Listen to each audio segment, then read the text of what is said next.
بسم اللہ الرحمن الرحیم۔ آج میں جو آپ کے سامنے وظیفہ پیش کرنے والا ہوں کہ وظیفہ بہت ہی مفید ہے، بہت ہی اکثیر ہے، اور یہ وظیفہ ان لوگوں کے لیے ہے جو اپنی بات کسی سے منوانا چاہتے ہیں،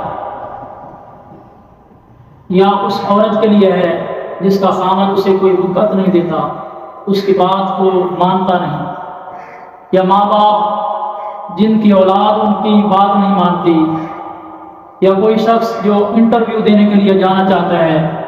اور چاہتا ہے کہ میری سلیکشن ہو جائے، میں سلیکٹ ہو جاؤں، یہ اس کے لیے بہت ہی مفید ہے۔ اور اس محبوب کے لیے جس کی محبوبہ نہیں مان رہی، یا اس محبوبہ کے لیے جس کا محبوب نہیں مان رہا، تو یہ بہت ہی مفید وظیفہ ہے۔ اس وظیفے کو بہت سے لوگوں نے کیا اور انہیں فائدہ ہوا۔ ہمارے ایک دوست تھے، انہوں نے نوکری کے لیے اپلائی کیا، وہ جب بھی جاتے انٹرویو کے لیے تو انہیں فیل کر دیا جاتا، انہیں سلیکٹ نہ کرتے۔ تو میں نے انہیں یہ وظیفہ بتایا، یہ عمل بتایا، تو وہ بتاتے ہیں کہ میں نے یہ پڑھ کے گیا، یہ عمل کیا،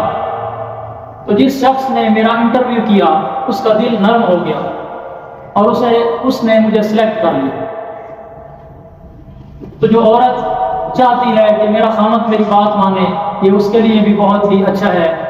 اولاد چاہتی ہے کہ میرے ماں باپ میری بات مانے، اس کے لیے بھی یہ بہت ہی مفید ہے۔ اسی طرح نوکر چاہتے ہیں کہ ہمارے باس، ہمارے مالک ہماری بات مانے،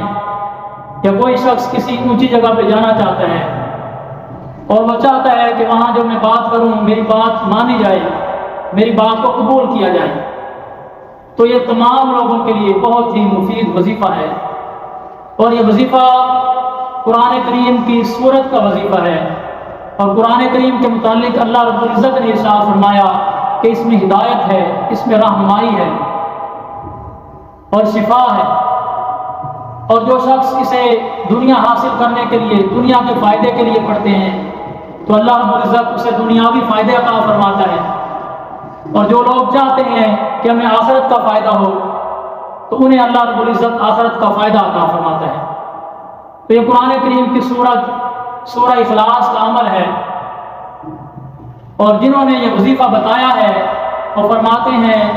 کہ اس سورت سے پہلے، اس عمل سے پہلے اعوذ باللہ بھی پڑھنی ہے، بسم اللہ بھی پڑھنی ہے، یعنی تعوذ اور تسمیہ کے ساتھ یہ عمل کرنا ہے اور اپنی مٹھی کو بند کر لینا ہے، اور یہ 5 مرتبہ سورت کو پڑھنا ہے۔ اعوذ باللہ من الشیطان الرجیم، بسم اللہ الرحمن الرحیم، قل هو اللہ احد اللہ الصمد لم یلد ولم یولد ولم یکن لہ کفوا احد۔ اسی طرح 5 مرتبہ پڑھنا ہے، اور دل میں اس کا تصور کرنا ہے جس سے آپ نے بات منوانی ہے۔